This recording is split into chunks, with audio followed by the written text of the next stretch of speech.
Hello and welcome to the program Balkans in Europe. My name is Ivana Dragicevic.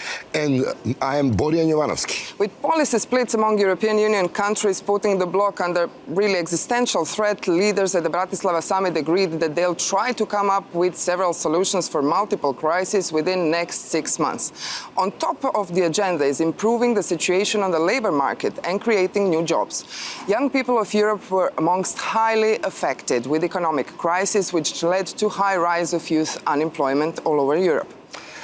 On the other hand, Western Balkans countries are experiencing a new wave of brain drain. Young people don't see their perspective at home, despite several initiatives for the region in that regard, with last in line establishment of Regional Youth Cooperation Office at this year's Paris Western Balkans Summit. How to tackle the youth policies, which are basis for our future? We will discuss it today with our guests. I'm happy to welcome here in the studio in the European Parliament Ms. Eva Paunova, member of the Parliament from the EPP group from GERB, so EPP sister party from Bulgaria. Yes, welcome. hello. Welcome. Mr. Andrianos Giannou, he's a vice president of YouthEPP.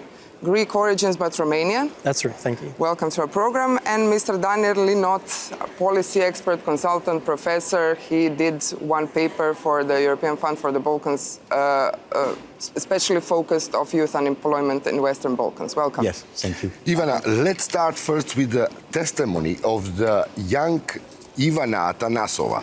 She was declared as the best student in the biggest university in Macedonia, Cyril and Methodius. Unfortunately, she left Macedonia recently. Let's start with her testimony. Let's hear why. I came here in Prague to study at the theater faculty, DAMO, which is within the Academy of Performing Arts in Prague. I will be following a 2-year master program in English, which is actually a result of my own effort and my own investments. I've been trying 3 years after I graduated in Macedonia to do things with theater, to do things with culture, things connected with society development, etc., etc. But somehow it seems that in Macedonia, nothing is really ever enough. I am strongly convinced that in our country, we do not have a system that has its own way how to invest in people that have the real potential and values and strength as well to make changes for better. Somehow we're blind to it. We do not know how to invest into them, and if it fits the political interests, the political party interests, then it's okay. Through many years, the theater has been producing and supporting inequality. And it is how the young people that have real qualities are somehow put aside. The way I see it, it is a labyrinth, like walking a labyrinth with no end. Those are the main reasons why I came here. So we heard the testimony from the student from Macedonia. Who would like to comment? We have really a huge problem of brain drain of Western Balkans country, but I can say, and from Croatia again, which is the newest EU member country. So maybe Professor Linotte. Yes, I think the case of Ivana is not exceptional, unfortunately. So when we look at the figures for the Balkan countries, unemployment is extremely high. I have here figures for Macedonia, because she's from Macedonia. Youth unemployment is around 50%. In other countries, in Bosnia, it's above 50%. In Bulgaria, because I wanted to compare also with neighboring countries, it's a bit lower, but it's also high, it's 25%. So we have a real problem with youth unemployment. Measures are implemented by the Balkan countries, but I would say the impact of these measures is difficult to measure, to see. Maybe something more has to be done.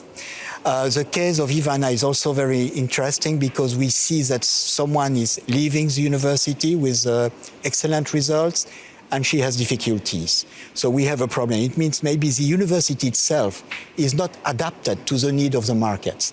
She speaks about, well, politics. What we see when you look at surveys, it seems that youth unemployment is not that high on the agenda of politicians, so something has to be done. You spoke about the brain drain. It is a problem, but unfortunately, I think it's better to move abroad and find something than to stay at home and do nothing. So the brain drain is not totally negative. Let's not forget that the essence of the European Union is what they call the four freedoms. Yeah.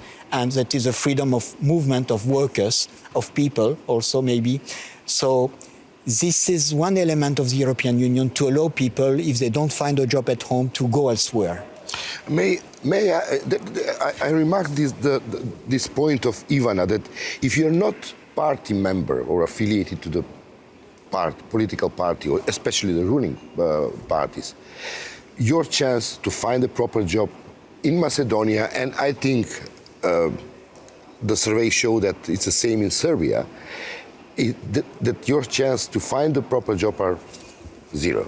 So how to avoid this domination of the political party over the perspective of the young people? Or politicization over the, labor market and the relations in the society. Maybe you can compare it both to Romania and Bulgaria and put in our perspective. Yeah, well, actually, I would like to put things in a little bit different perspective, because I wouldn't want to stick into the debate of saying that you can only find a job because you're a member of a party. I think this is wrong, because most people that are young, that belong to the so-called Generation D, I like to call them the digital generation, the people that have been brought up with technology, they also witness the consequences of globalizations, the one that are good, the one that open up the world, and the one that are the challenges of globalizations. And the challenges come with not knowing what sort of jobs we're going to have in 5 years. Jobs that we have today were inexistent 5 years ago, and how to actually make sure that institutions and educational entities actually can adapt and tackle these sort of issues. So the current generation that has to find a job and have to get into their first jobs, they have both the beauty of having the opportunity to choose, but in the same time, it's also very difficult for them, because the education they had in the past 10 to 15 years was not adapted to the fast-changing environment of the way the world is today.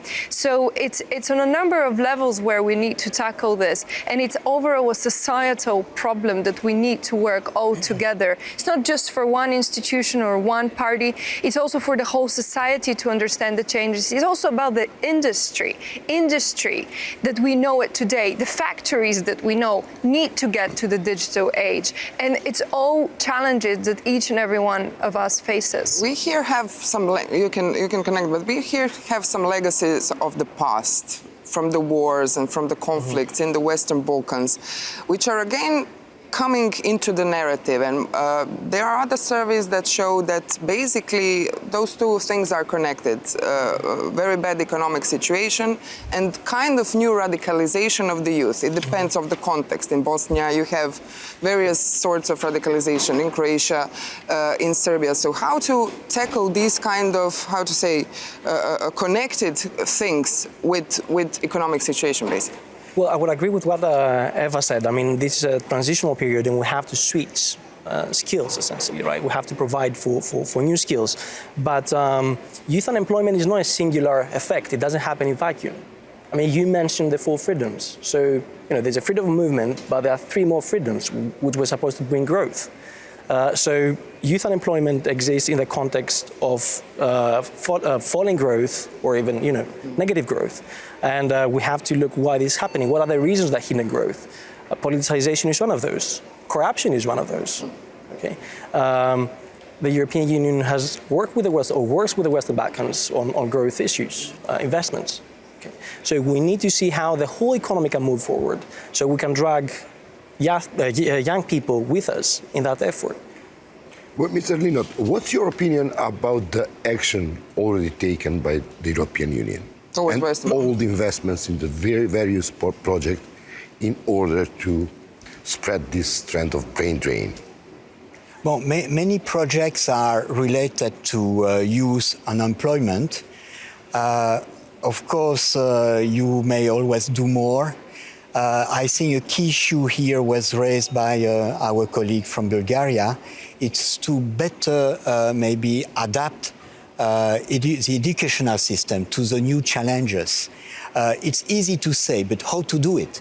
One issue is you need also the staff to do that. You need to train the teachers.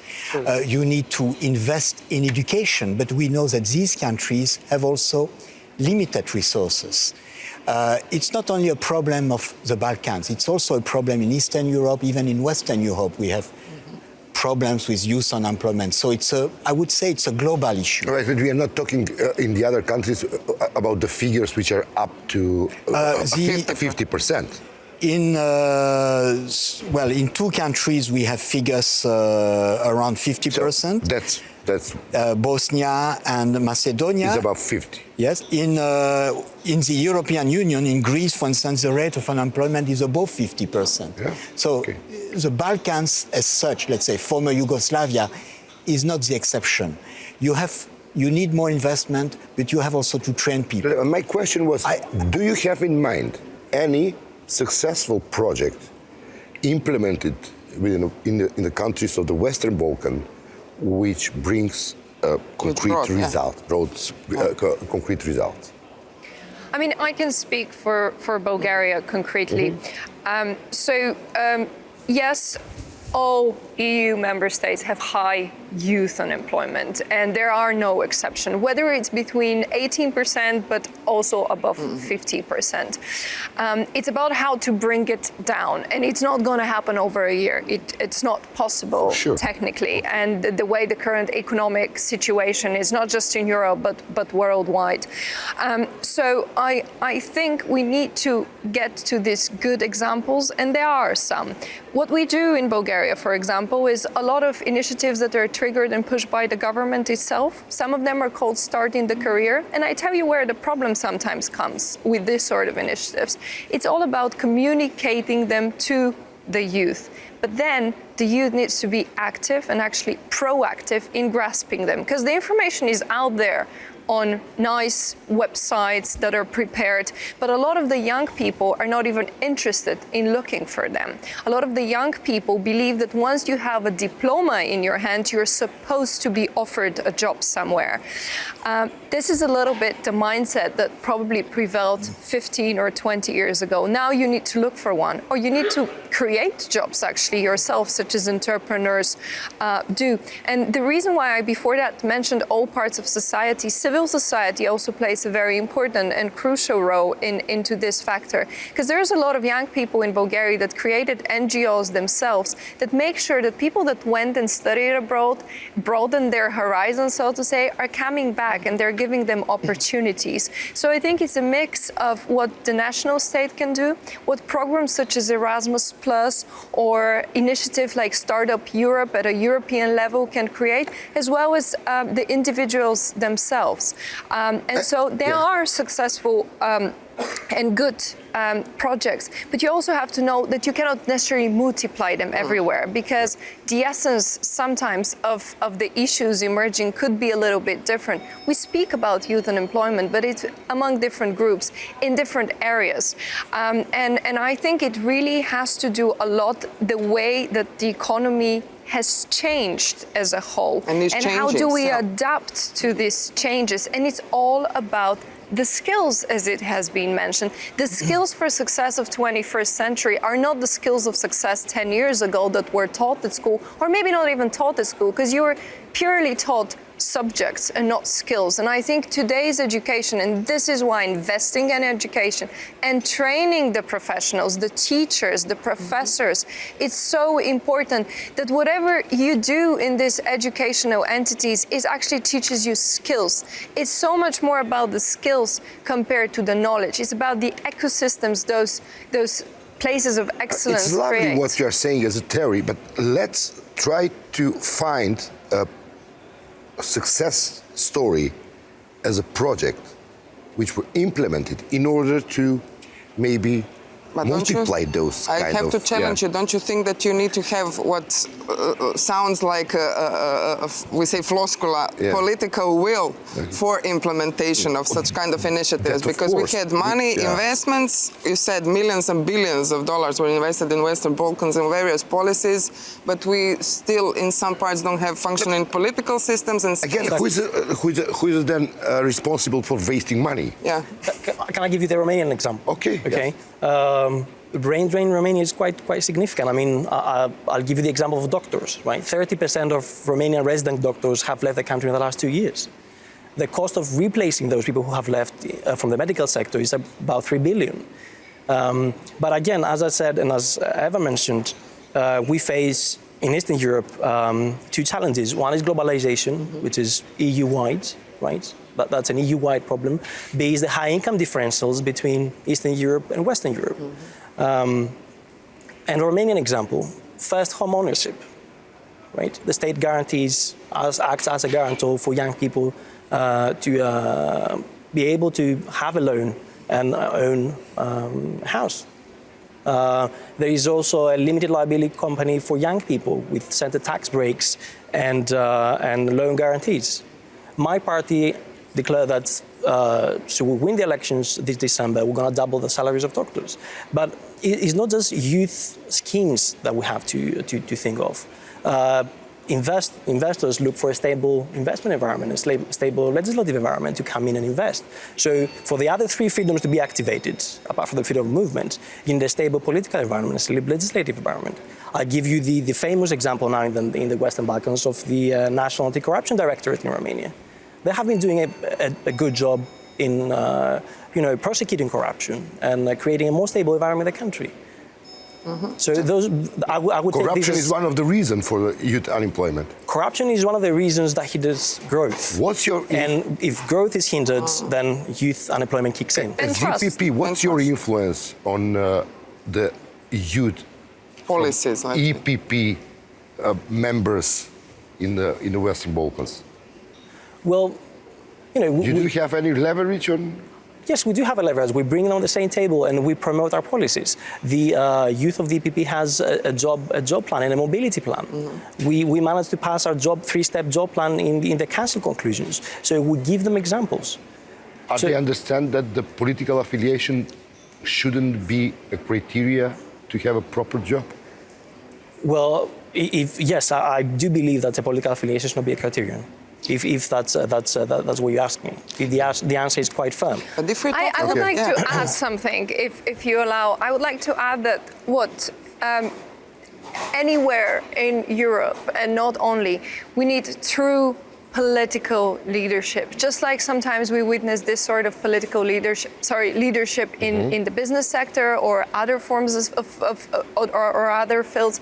We need people that have a vision. If we want to reform the education system, and you would know, Professor, much better than I do, it would take time. It doesn't take a year or 2, it takes 15 years to see the results. And if we don't start now, and if we're not prepared for long-term vision and consequences, there's no way how in 15 years Europe can be on the wave of innovation, of technologies, and we're already losing it. And don't get me wrong, I'm a very positive person and I believe in the enormous potential of Europeans across the entire continent.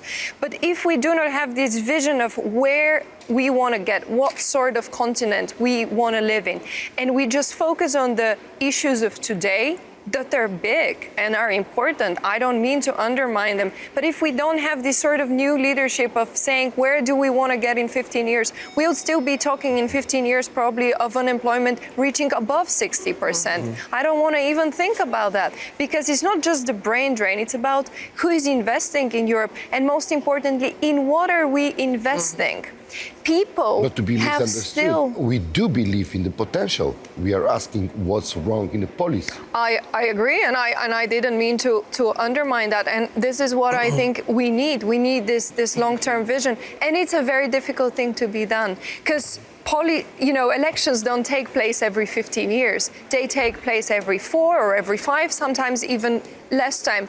And how do you do a reform in education that can deliver results in 4 years? It's very difficult. And in Croatia, I have to interrupt you, we have the issue of ideology now in a debate inside of strategic reform, which is education reform, which is, I think, holding it back completely. So how to tackle these things? It doesn't matter who's in power. Professor Linotte, Yes, listening to our colleagues, yes, we see that it's quite complicated.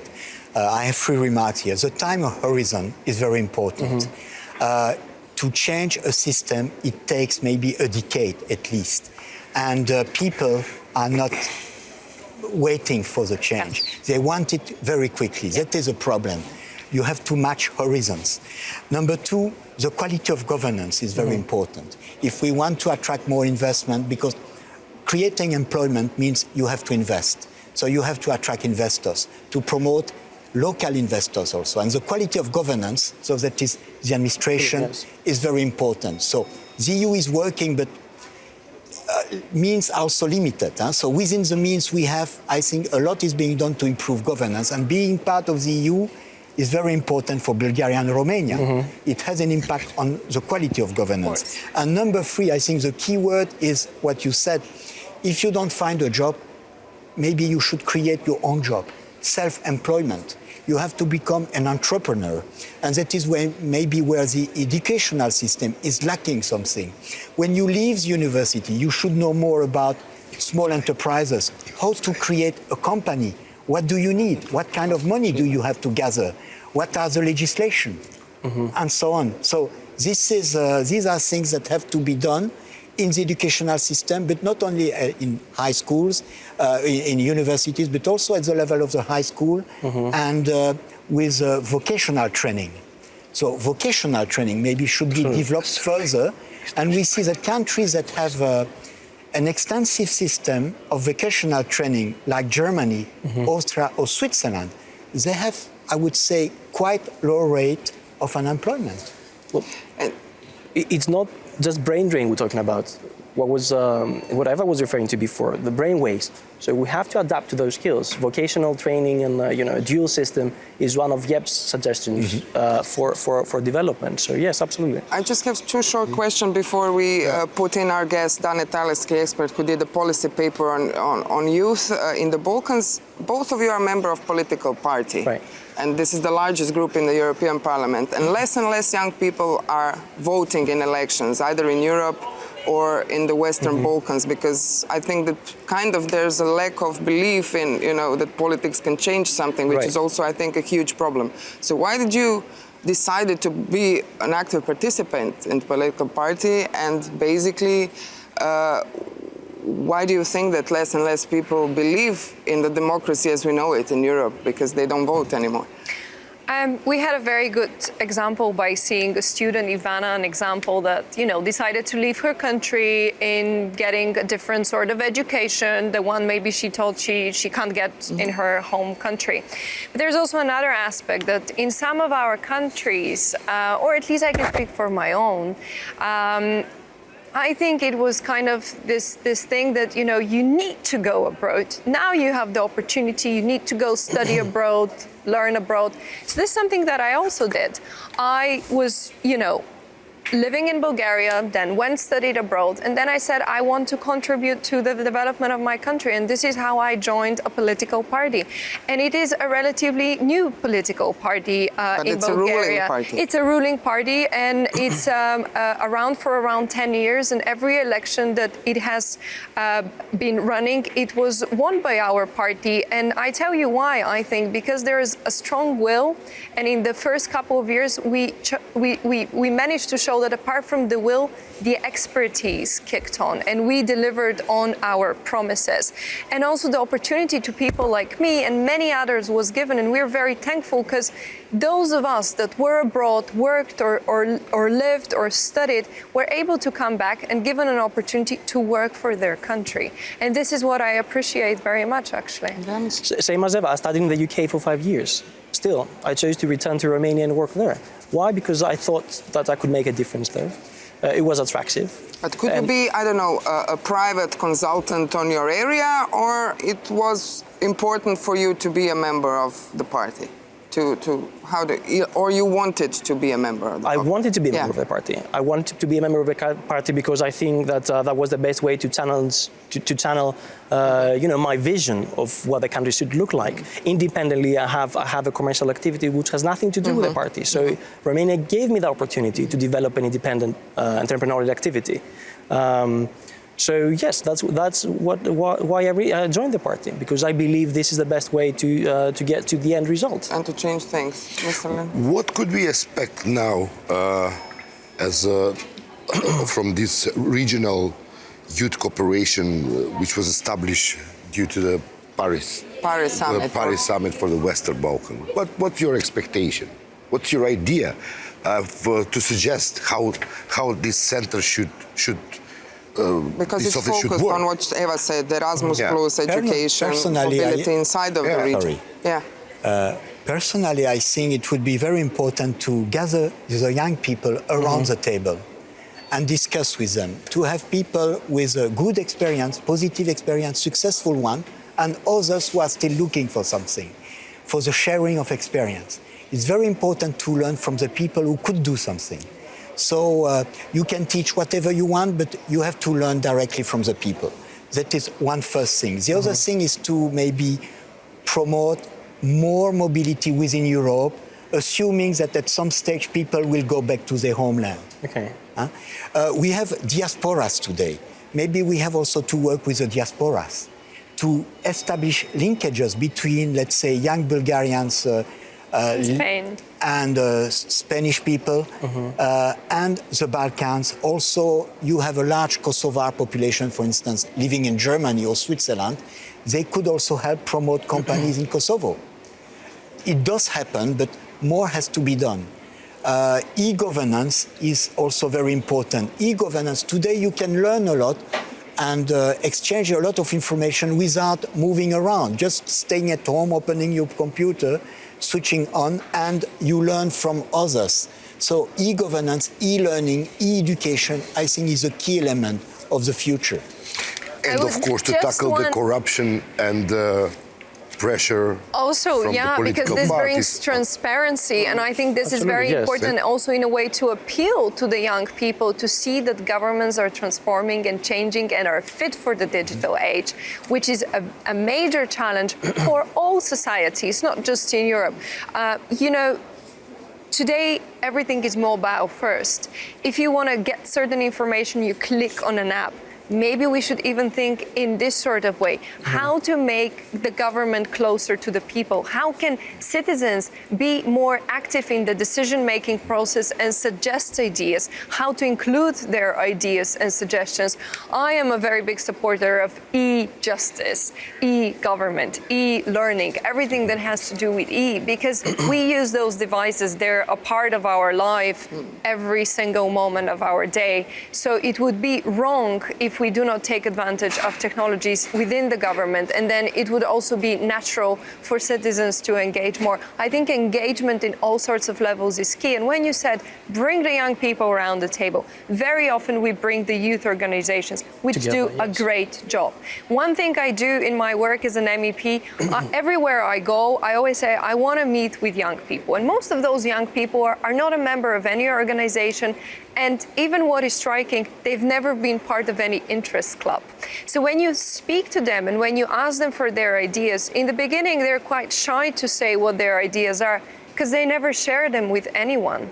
Nobody asks them at school or at university. And when you ask them, and they've never been part of anything, they understand that they can actually contribute with ideas, but it takes time. So we need to reach out to those people that are not engaged and bring their potential and their activity out there, because every one of us has it. You know what? I have asked to name a single project, successful one, which brings concrete results about youth unemployment.